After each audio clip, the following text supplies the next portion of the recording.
Okay.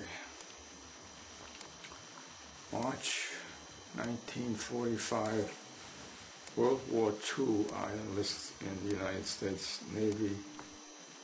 I am called to active duty in April of 1945.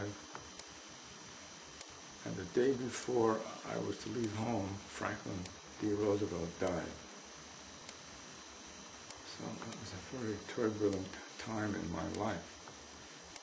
The very day after FDR's death, I was on my way to upstate New York to begin boot camp training. We all know what boot camp is all about.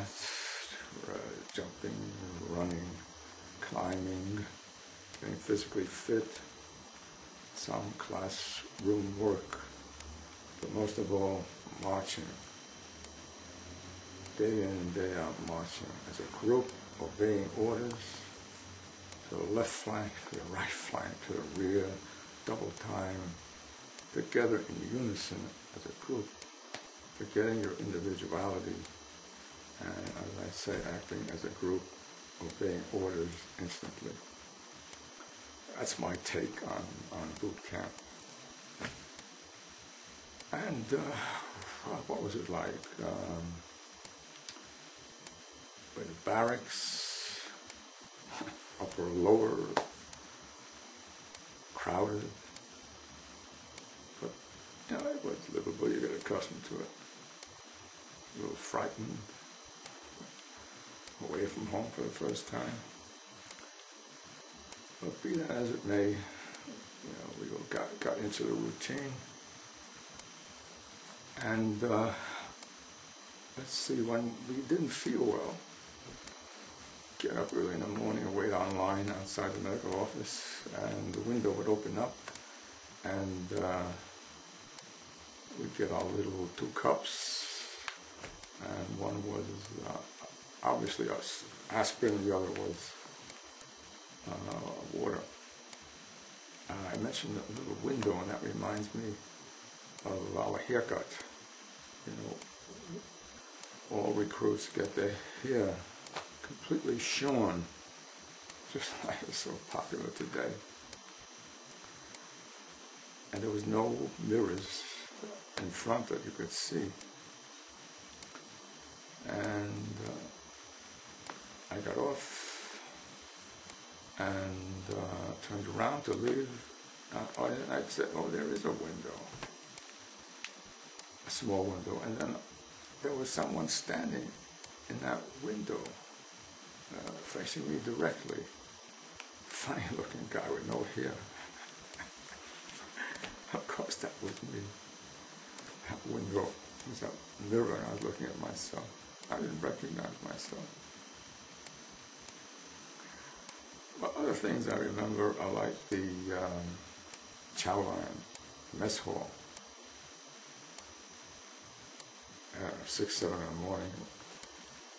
Thousands of sailors converge on the mess hall. You really got the sense of how huge this enterprise was.